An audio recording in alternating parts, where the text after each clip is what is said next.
Thanks very much. And that's probably a good transition to Patty because she is in the process of creating an institution, and I'm sure she's doing so in a way that synthesizes some of the strong examples from other states and various cities around the country and find something that fits Connecticut. So, Patty, please tell us more about Proud Academy and about what led you to this path of creating a school. Thank you, Josiah, and thank you everybody for having me. I can't help but smile when Billy was talking about the new language that's out there because I bought this book to keep up with the youth. Let's see if I can. The Queen's English. And to look through this book is amazing because I'll just pick it up and randomly open it. There are so much terminology that is new to contemporary youth today. So I will make sure that we have a copy of that on all teachers' desks so that they could be kept in tune. So I'm a part of the LGBTQ family myself. I am the B in the alphabet of that. And that's always an interesting one because people often question how could somebody actually be bisexual. And even back in the day, back in the 80s, people didn't think that that was a real thing. So I kind of kept that a secret from people. I thought, okay, I'm more in the lesbian category, but I don't want to tell my lesbian friends that I'm actually attracted to men because they would dismiss that. So even within our own community, we kind of have standards and belief systems. And so I kept that a secret for a long time. And fast forward after 28 years of being with women, then I was attracted to men. And so for the past 10 years, I've kind of been out of the LGBTQ community. So because I've been dating men. So I revisited the community because I wanted to start the school. After I was a teacher and a school principal for 30 years, I began working with youth in foster care. And I became a foster parent to a child, and I worked with youth in juvenile justice all throughout New Haven County. And I began seeing so many students who were struggling, especially the Black and brown students, because they felt double marginalized. So who were gay and a lot of transgender non-binary youth. And that wasn't a thing like 10 years ago. And it's so prevalent today. It's funny because so many of my friends, I'm a baby boomer, and so many of my friends are saying, Patty, my grandkid is now saying that they're non-binary. What does that mean? And then, 3 weeks later, okay, they're not non-binary anymore. So this generation is really fluid, as Billy said, and we have to accept the fact that they're testing out so many different things, but that they have permission to do that. And social media is good in the fact that people could look at social media and say, hey, I think I identify like that. And so it gives them permission to be whoever they choose to be. And we need to embrace that, as hard as that may be. And here's the challenge for school systems. My sister, a middle school teacher, Patty, it is so hard because when I call home, I have to make sure that I use the right pronouns and the right name for the home name and pronouns, which is different than the school name and pronouns. And they're so afraid of messing up for fear of a lawsuit, and that they're extra guarded with that. So I understand the challenges that public school teachers are going through. So fast forward, I'm 66, a few years ago, I said, what can I do, after retirement, let me rewire. And I started this nonprofit, Proud Academy, Inc., to start what I thought was going to be a small private school geared for especially transgender and non-binary youth, because that seemed to be the group, the parents who were expressing the most interest in a school like Proud Academy. It almost seems like gay is a non-issue, except for, Dwayne, like in your situation with your young man, because the Black and brown community, and I know I used to run workshops for youth at the New Haven Pride Center for years, and I would get the Black and brown kids who were kicked out of their home for disclosing their sexual orientation or gender identity. And I would recommend that parents visit PFLAG, because PFLAG is Parents and Friends of Lesbians and Gays. And it's almost like, going to any support group. Nobody wants to go. But once they take that first step in and realize all parents have that same struggle, nobody wants their child to be different than what's the easiest thing to be. And the easiest thing to be is a white male, cisgender. We know that that's the easiest thing probably to be. And so anybody who deviates from that has a little challenge.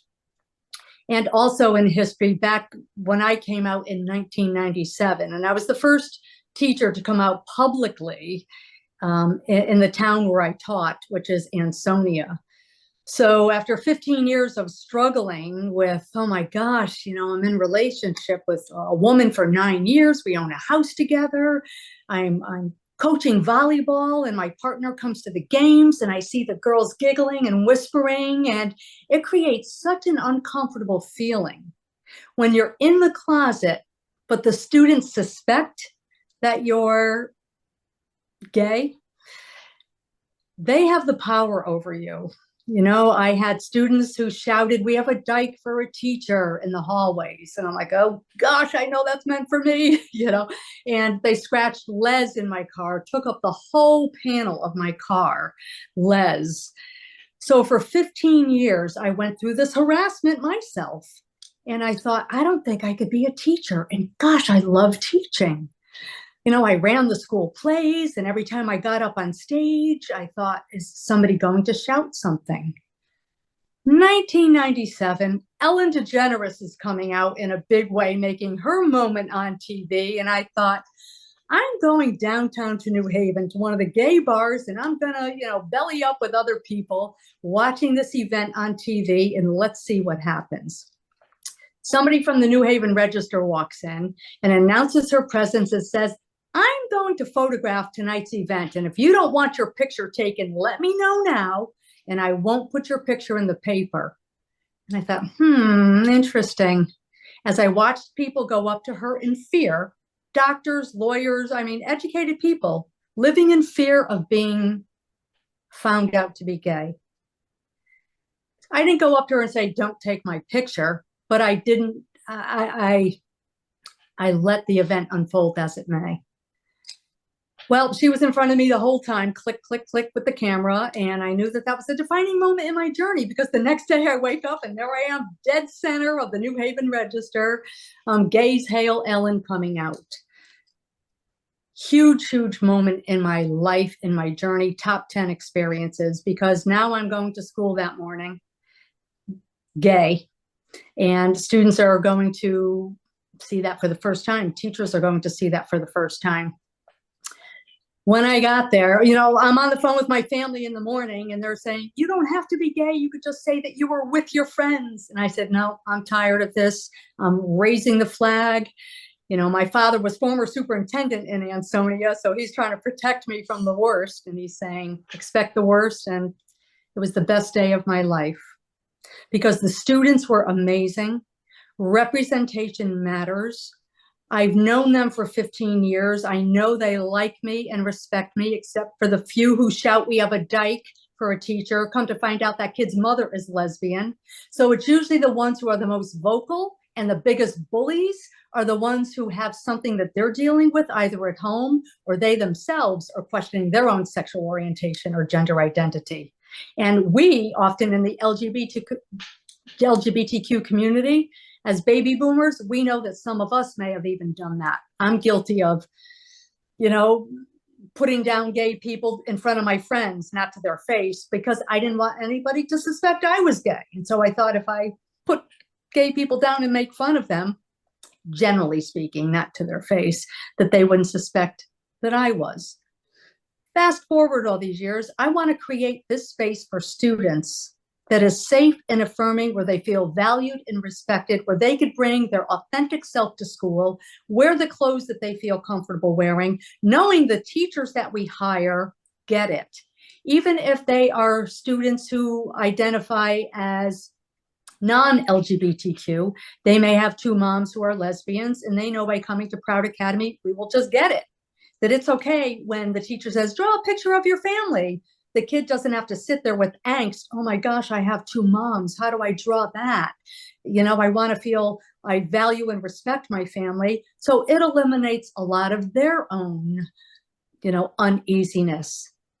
I do have to say, though, it is a lot better today, even in public schools, especially in Connecticut. But there are 26 states across the nation who have anti-LGBTQ policies, especially for transgender and non-binary. And when we were talking about Proud Academy opening in September of 23, we had a media blast that was off the chain. We were on NBC News nationally, Script News. The New York Times called. They wanted to do a story on us. London, England called me into an interview. They're like, hi, we're calling from London. I said, as in England? How did you hear about this? And they said, well, NBC National did something. So Pink News called me and did an interview. We are getting teachers from across the United States, from California, from New York, from Florida, from everywhere who want to teach at Proud Academy. And at a time when there's a major teacher shortage, we didn't even advertise. People are reaching out and saying, I want to be the janitor at your school. I want to be the secretary, anything. I just want to be a part of something bigger than me and than them. So we know that we are more than a school. We are a movement. And because of that, when I was first starting out, I thought, who else exists out there? What other LGBTQ schools? So, of course, New York was the first to go, the Harvey Milk School in Manhattan in 1985. Went to New York to visit them. And they said, there's another school, Patty, in Alabama that just opened in 2021.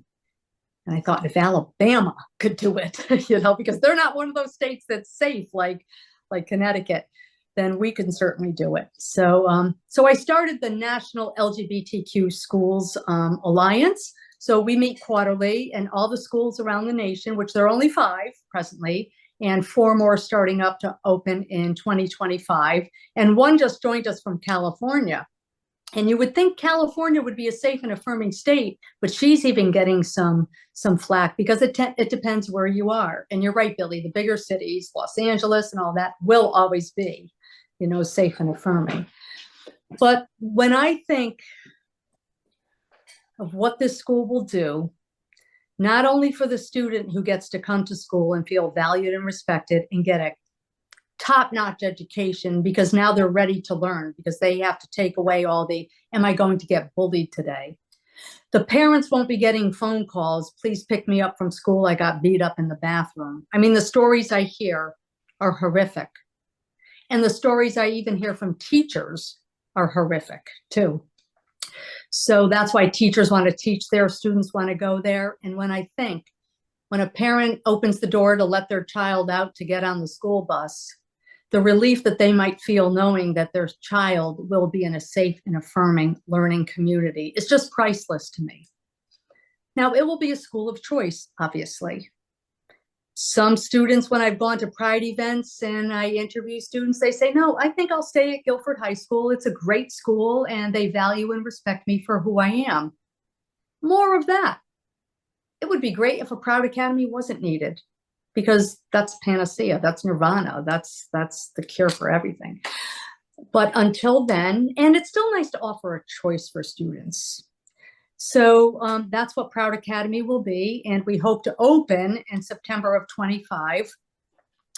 Like Josiah was saying, the application is due to the state by November 5th. There are 10 other schools in Connecticut who are also applying to be charter schools. So it's a very competitive situation. We'd like to think that we are in a unique category because nobody else is opening a school with this focus. The delicate balance is once it becomes a charter school, you have to open it up to everybody. So, if somebody in the neighborhood says, wow, it's just such a convenient location, I'm really not in favor of LGBTQ, narrative, but it's convenient, so let me go to that school. We have to accept all students. So the delicate balance of creating a safe space for that transgender child who's been bullied and harassed and is now being homeschooled, which we see a lot of that. And sadly, what we see are there are many lawsuits that are developing now because parents are saying, you're not meeting the needs of my kid. We have laws in the book since 2017. There's been a shift and a whole transgender policy was developed with the State Department of Education. In fact, the chair of our board, Bob Rader, who has a transgender child, was instrumental in writing that policy. He was a lawyer and the executive director of the boards of Connecticut, school boards of Connecticut, CABE. So, and a lot of people on our board are cisgender straight people, but they have transgender children. So they're passionate about this mission.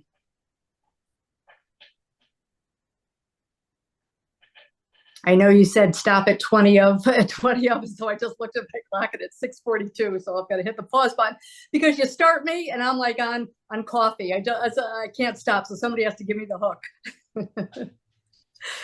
Thank you, Patty. I wanted to ask if Billie had any comments right off, or, of course, open it up to others as well. But Billie, let me give you the first opportunity. I'm just curious, Patty, you talked about your board. How did you sort of recruit people? Sort of what were you looking for in terms of that organizing group that's helping you with this process? Well, lesson learned, because when I first started the nonprofit in 21, I had no idea. I was an educator for 30 years, so I Googled how to start a nonprofit. And so any friends who said, sure, Patty, I'll sit on your board, I'm like, great. So I just gathered some friends who were teachers and doctors and that, but that's not the best way to go about it. So you have to be a little bit more strategic. So fast forward, we've arrived with people who reached out to me and people who've applied to be educators, O92s, and meaning administration, asking them to be on the board. We have a list of people who want to be on the board, and so that's the good position to be in. And I have to say, Billie, when you were saying GSAs, that also shifted, because in 1997, when I came out, I started the first GSA in Ansonia, and it was called the Gay Straight Alliance. Now GSAs are called Gender Sexuality Alliance. And also interesting, very few youth identify as gay. Men will say gay, but the girls will not say lesbian.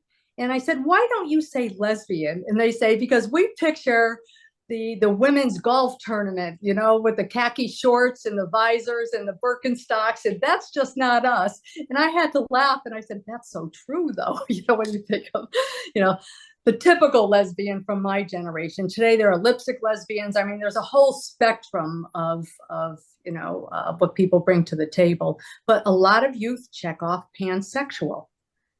Because that's the fluidity of what's out there regarding SOGI, sexual orientation, gender identity. They're teaching me a lot. Let me tell you, I'm the educator, but this generation is